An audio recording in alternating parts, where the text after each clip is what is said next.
for the Kenai. We're back here today recording another recovery story. We're really excited about it. We're here with Britney today.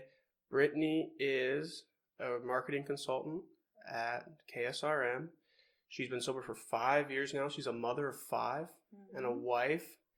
All these great things going for her in her present life. First question we want to start with is one that we've been kind of thinking about for a long time now, and it's one I think that creates a misconception for people. Like we were just talking about directly before this, we were talking about how nobody really wakes up and goes, oh, I want to be the stereotypical stigmatic addict today. Right. So kind of what was that process like between coming to terms with, or not really even coming to terms, just kind of realizing that like what you were doing was no longer manageable and that you may need some help?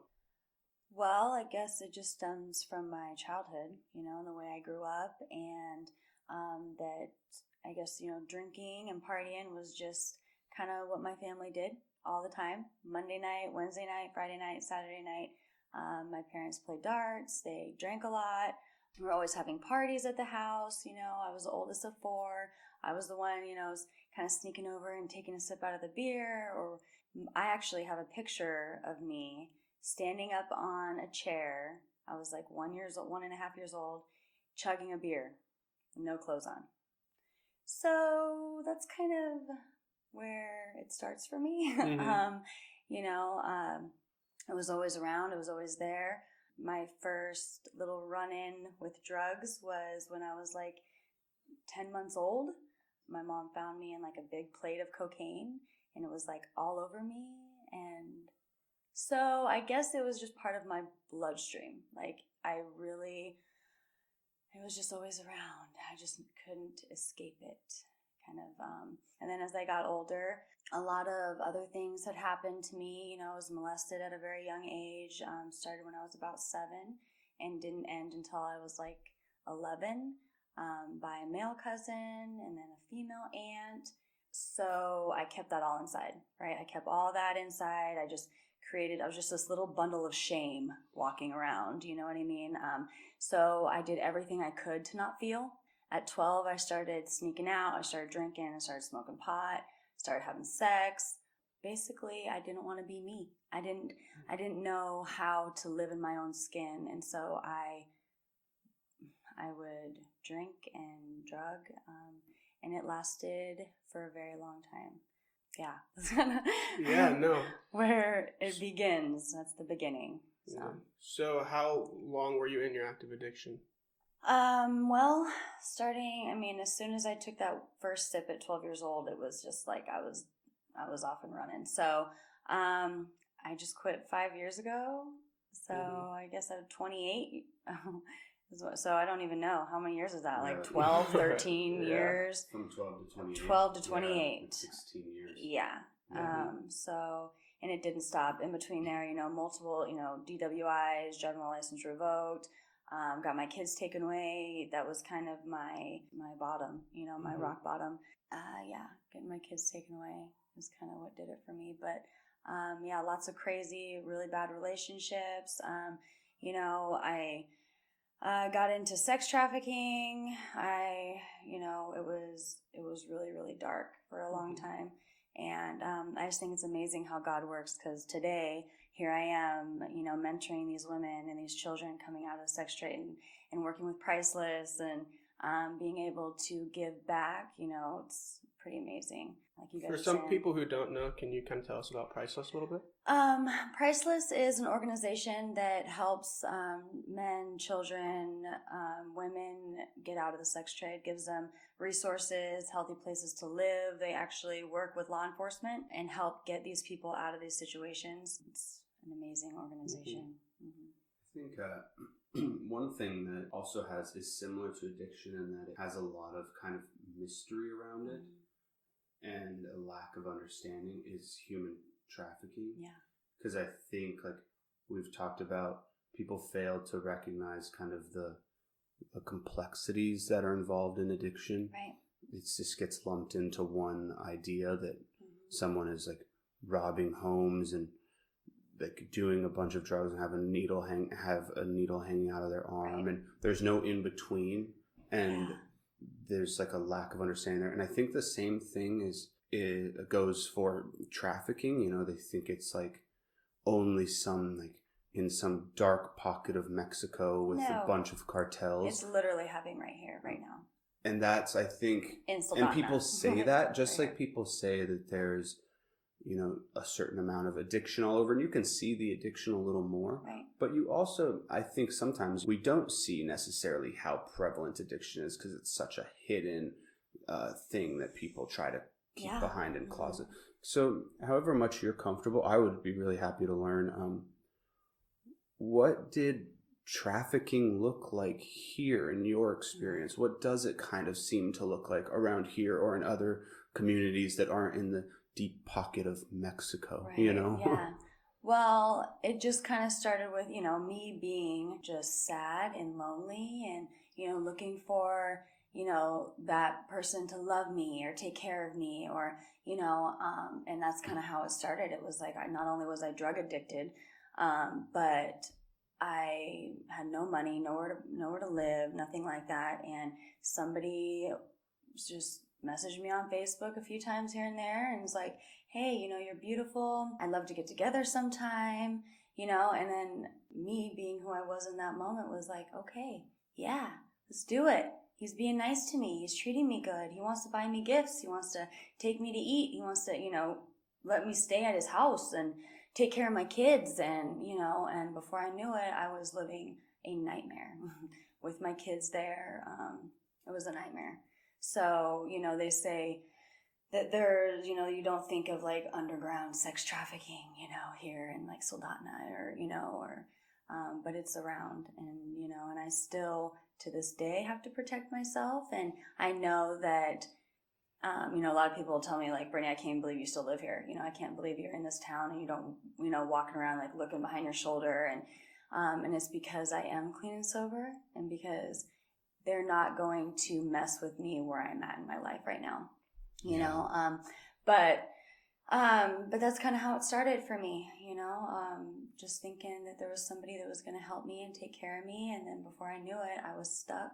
I had to stay high, right? So he supplied me with my drugs, my money, a vehicle, and it took a long time for me to escape that situation. So they kind of prey on the weak and the vulnerable and then trap them. Yes. As in, like, if you leave, if you leave, I'm going to hurt you or your kids or and your you're going to family. lose everything that gives you any kind of basic needs that meet your basic needs. Right. So do some of these different people, I imagine it's somewhat of an organized type of business-like kind of thing. I mean, just like dealing drugs. Right. It goes deep. It goes really, really deep. Yeah, and that's too deep for me. And that's what I failed to. I failed to grasp. I think I hear that it's here, and I hear stories about it's here, but it's still something that's hard for me to make. Yeah. Like meaning out of, like as in like what does this actually look like? Just when people talk about like a similar idea of like terrorism or something, like it sounds, and I have like a vague kind of formless idea of what that looks like, but as far as any like real concrete things, it's just like drugs, I mean, somebody pays somebody to bring the drugs across the border, who pays somebody to whether put them in a boat or put them on a plane or put them up inside of a woman or a man, or you know what I mean, how graphic that is, but that's our reality. That is money to them. So same with sex trafficking. It's the same exact thing. It's money, and it's actually more money than drugs is today. So that's what it is, whether they get somebody from, to fly in from the States, and they get girls, to come, or people to come down here and grab girls from here and take them to Anchorage or whatever it is. It's happening all the time. So that's just kind of how it works. It's the same with drugs, same with people, unfortunately. Yeah. So it sounds like when you were growing up, you're at least being around substances was normal, like very normal. But so if all of this was so normalized, you eventually came to a point where you thought, even if this was normal in some context, it actually is causing me a lot of problems at this point, or causing me great heartache. Maybe this isn't like normal in every context. What was that process like? Oh, well, I think that it came to a head because I was the oldest of four, so I had to take care of my siblings and make sure they didn't see, their dad beating their mom. And, I grew up really fast, and so I guess at first it was something I hated. I didn't want nothing to do with it. I seen that, my mom's sleeping in a vehicle all the time. I'm calling the cops on my stepdad. You know what I mean? There was so much horrific events that happened in my childhood during those years from, when I started walking, I guess, until 11. I was done. I didn't want to raise my siblings anymore. I was I was the one getting them up for school and brushing their teeth and putting them to bed and, saying their prayers and doing all of that. And at first, I loved it. And then it was this isn't my job.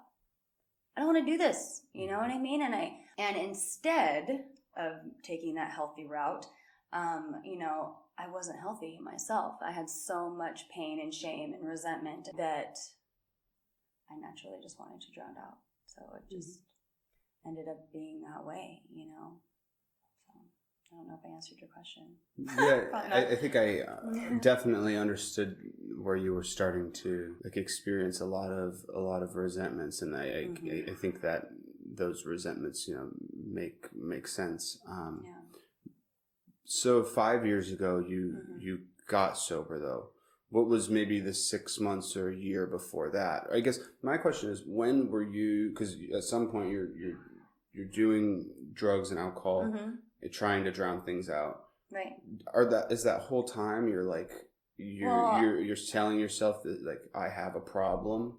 Yeah. But it's kind of better than the alternative at this point. Right. Well, I was fairly successful. I started, when I started was drinking and stuff, but it wasn't automatically I was addicted to the needle. You know what I mean? It was it was progressive. The illness just progressed and it progressed. And it was more when I turned, I was taking care of my uncle also. I started taking care of my uncle. He's mentally and physically disabled, born that way. I actually started taking care of him when I was 8. So on top of my siblings, I was also changing his diapers and feeding him and stuff and watching him also.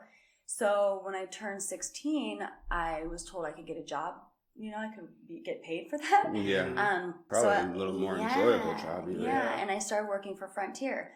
Also, during this, when I was 10, I was also in a traumatic car accident and went through the windshield, and I was hospitalized and this close to death.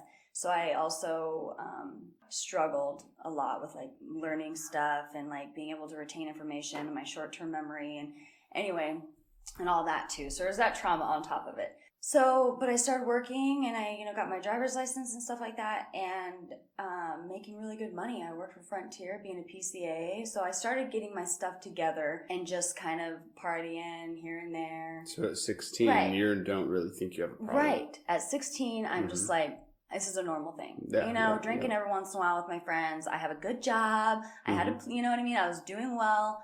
And I did that for 10 years. I worked for Hope for Frontier for 6 years and Hope for 4 years. And during that time, I got 2 DWIs. I was still I just need to not get caught. This is going to be okay. But you were maintaining your employment. I was, probably some basic housing and other needs. Yeah, I had a steady boyfriend. So until you worked at kids. Frontier for 6 and then Hope for 4? Mm-hmm. So during those time, I had 3 kids. Yep. During that time, I had 3 children. And you got clean at 28. Yes. So something between kind of 26 and 28 hit the fan. Yes. And so at 26, 2 years before you ultimately got sober. I went to treatment at when I was 25. Oh, so I went to here Serenity you're starting House. to yes, think here, okay. Yes. So what was when did you come? But it was still what led forced, up to the 20? Because I went to jail and they're okay, well, you need to do treatment. Well, when I went to the outpatient at Staccato, they were no, you need to do some inpatient. This is your second DWI. There's some pattern here. I was oh, okay. So I actually was pregnant with my second child when I went to Serenity House the first time. And I did really good, really good. And I had him while I was there. And then afterwards, That's when that guy contacted me. When I was actually staying at the house that they move women into, the Serenity House. Mm-hmm. I was staying there, and then it was like, yeah. And I think I turned 26, and then it was like those 2 years was just hell. So, yeah. So you turned 20, about around 26, you just finished treatment, Yep. but you're still thinking, this isn't really a problem that I need to take on, right? I hadn't hit my bottom. I knew I had a problem. So addiction runs in my family. You were still going to try to, I was going to try to manage it myself. In your heart, you knew, yes. Oh man, this is bad news, but maybe I can still pull it off. Maybe. Mm-hmm. And you probably had some doubts, but you thought maybe you could. Yeah. Okay. Mm-hmm. And so then you messaged and so then the next 2 years were all downhill. Yes. Yeah. Really bad. Mm-hmm. And that brought you to your bottom. Yes. Okay. Mm-hmm. I actually, in that process, 27, pregnant with my third child. So I used my whole pregnancy. He is beautiful and healthy by the grace of God. I don't even know. He was born with drugs in his system. OCS got involved right away, right? So took my kids like this. She is absolutely crazy. She's lost her mind, and took me to the hospital, dropped me off at the hospital. And so I did, all the things they do at the hospital to, I guess the psych, I don't know, whatever they do. And that was all fine. And then that was it. I didn't see my kids right when that happened. They're like, you're not going to see your kids at all. From that moment, I went to Serenity House again. And I stayed there for it was 6 weeks or something. And I decided to do long-term treatment. And I went to Ernie Turner Center in Anchorage for 6 months. I did all that. Still no words from my kids. And then I finished all that. And how old were they at that time? Jace was 6 months old, and Jackson was 2. Mm-hmm. And I didn't see them for 2 years. So it took me those 2 years, year and a half to go through treatment, get everything together, do outpatient, graduate outpatient in Anchorage, and get that, get home, find stable living, get at my own place, get a job. And I was like, I shouldn't have gotten them back. They were about to get adopted. But I did. Wow, that's incredible. Went to court and was like, I'm serious. I'm doing this. They looked at everything I'd been doing, and they started the process of bringing my kids back home. So that's awesome. Yeah. And Jace just turned 6 the other day. So it's amazing. Yeah. Mm-hmm. So what's the experience like now being a sober parent versus the opposite? It's amazing. Yeah. It really is amazing. Not having to worry, what am I going to do? Where am I going to get my next fix? How am I going to feed my kids? What am I going to, is amazing. Yeah. I couldn't ask for anything better. Mm-hmm. I didn't, and also it's funny because I didn't like you were saying, you don't wake up one day, and say, oh, this is what I'm going to do. And I'm going to, use drugs, and I'm going to use when I'm pregnant, and I'm going to, put my kids through this nightmare. But it's so beautiful on the other side, Yeah. And what a story and what a testimony to glorify God. Did you go from the hospital pretty much right into Serenity? Pretty close. There was a 2-week gap in between there where, of course, I go back to that guy, right? Mm-hmm. Because now I don't have my kids, and now I don't have anywhere to live, and all my clothes are there. Everything I own is there.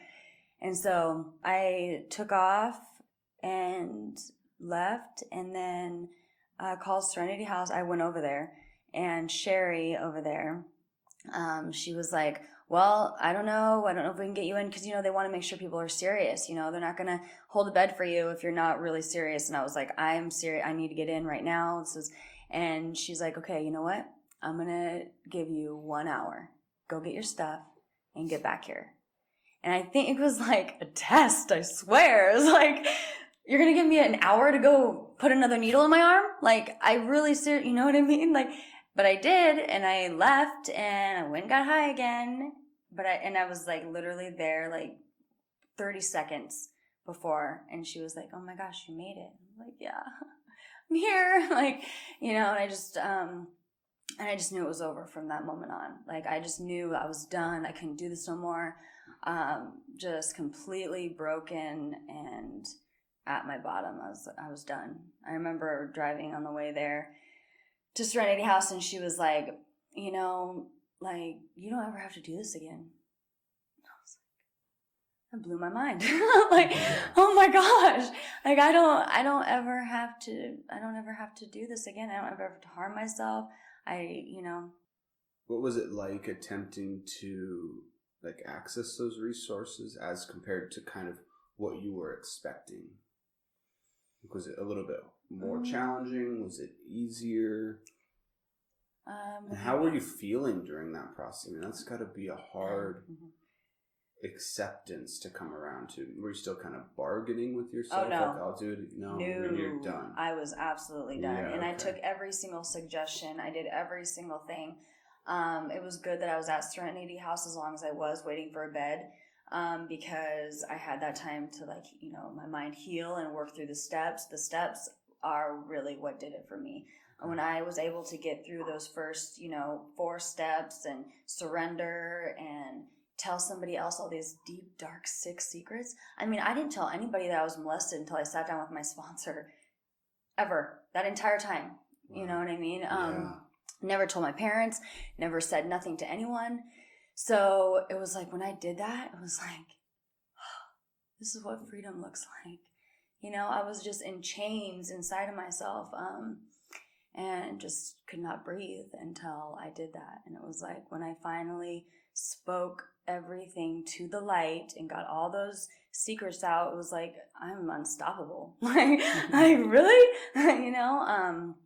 And I just knew that this is what I wanted forever, that I never wanted to go back. And I wanted to help other people to share their story and their secrets and be able to be free. And so, and I'm actually also doing that too with Pursuing the Hidden Heart. I don't know if you guys have heard of that or not. And Gene McConnell. But that's what he does. He speaks all over the world about getting to the root of your shame and building healthy relationships. And it's all about getting out those deep, dark secrets. So I also teach a class on it at my church and stuff.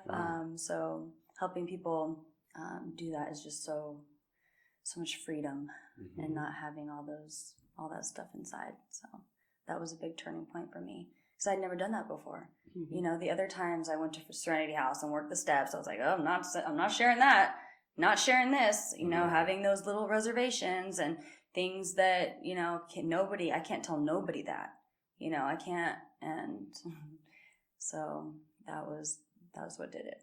Yeah. Yeah, that's between what you said and what I heard last week from like 2 different people.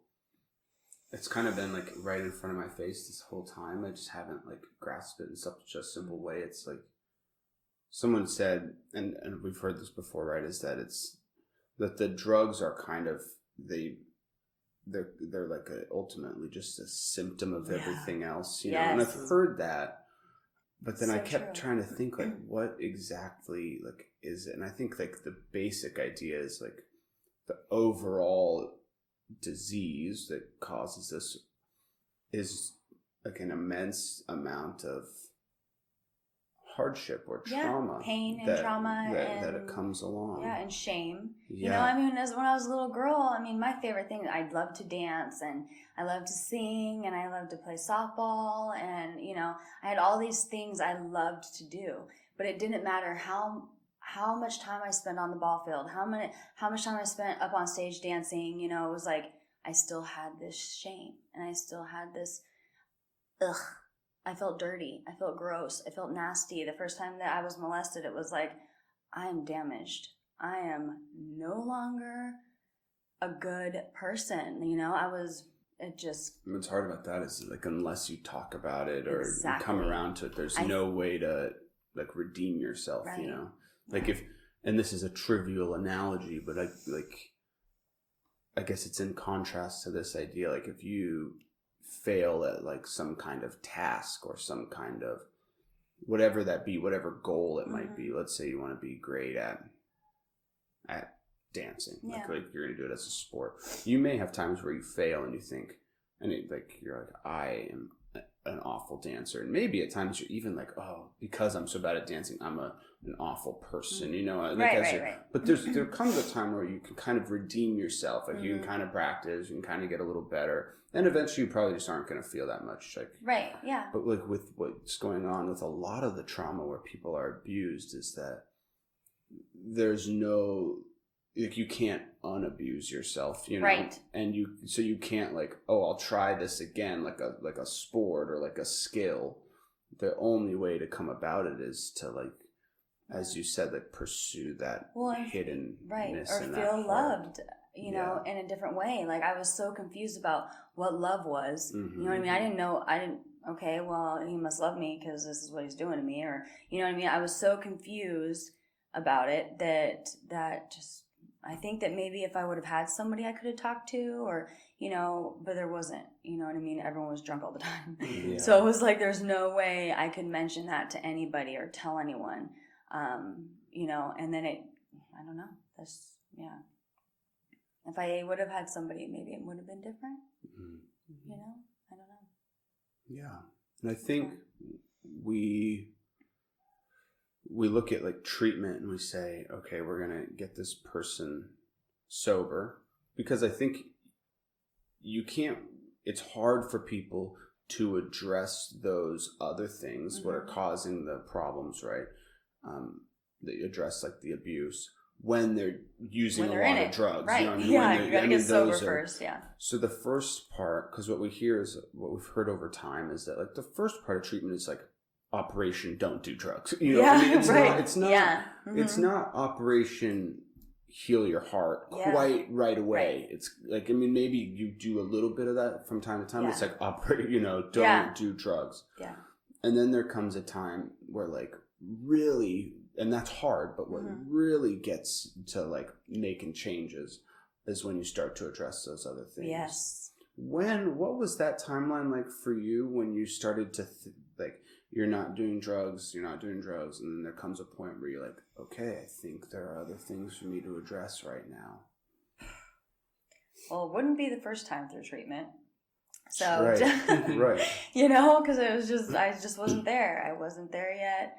And I was still in that, this is a phase thing, you know, like this will be fine. So definitely my second time, definitely when I was, at my bottom, you know, and lost my kids and stuff like that. I think that I was like, okay, I'll do it. Like, if you tell me to stand in the corner on my head and count to 10, like, I'm going to do it if it's going to help me stay sober, like, whatever. And I did. I literally did every single thing my sponsor said. She said, read the book. I read the book. Highlight everything. I got my core 5.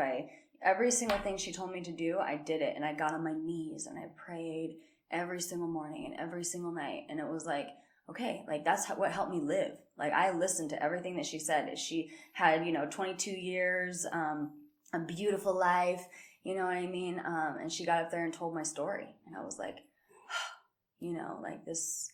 And I just knew that if I just kept doing the next right thing, helping other people and just not using no matter what, that my life would get better. And it did.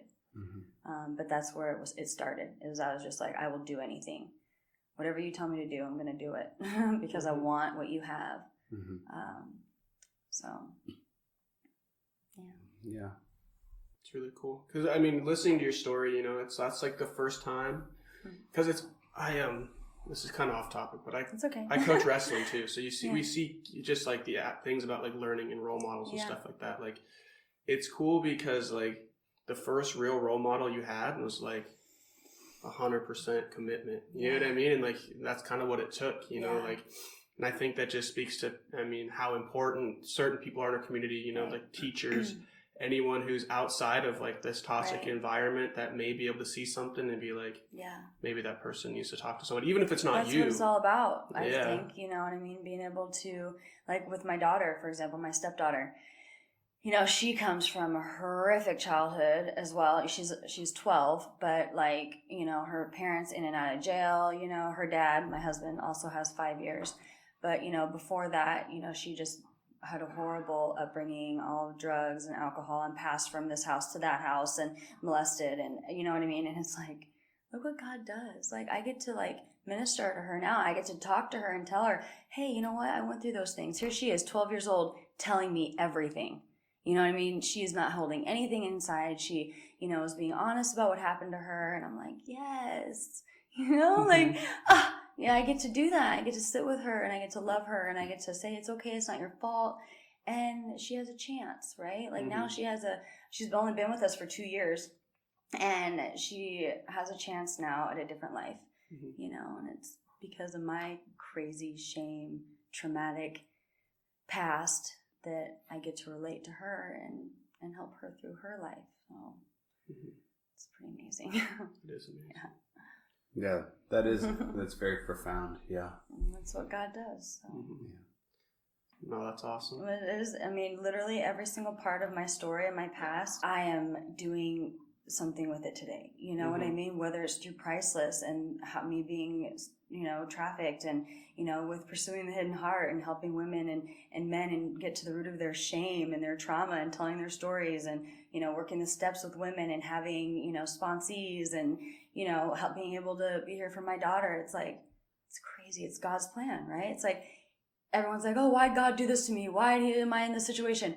Because of this right here. Like, because now I get to help all these people and relate to them in every single situation. People who've been molested, okay, I relate to you. You've been raped, I can relate to you. You've been in drug addiction, I can relate to you. You know what I mean? You had a needle in your arm, you lost your children, I relate to you. And I get to help them through their lives. And so for that, I'm very grateful for my past and where I was. So, yeah. We are really grateful that you were able to share your story.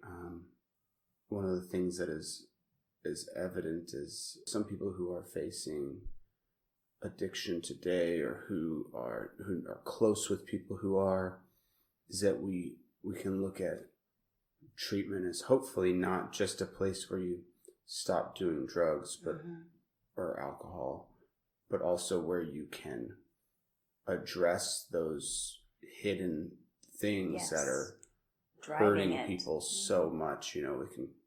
We can attempt to take the machine of addiction apart, and put it away, and so it's big for me. And I think we should all attempt to understand just what is pushing some of this, because as we try to make sense of it, these are some things that kind of help to explain it, and people can start to understand, like if you experience some types of things that if not addressed, they can produce some other types of things that are on the surface hard to see or hard to wrap your mind around. Right. So I know I learned a lot. Yeah.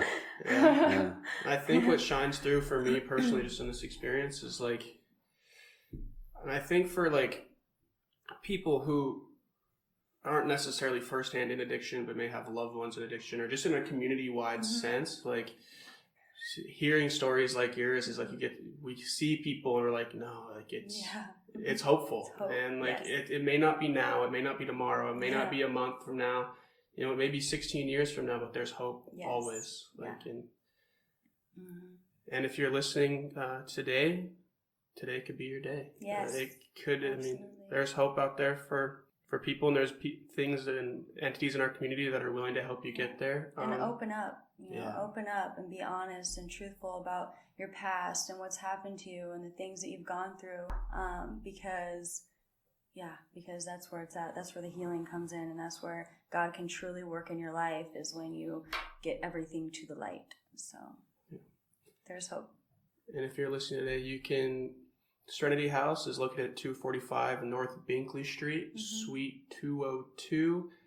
Sherry's the intake coordinator there. They'll do their best to help you get in wherever you need and get all the help you need. Yes. Thank you very much for listening. This was You and I from Kenai.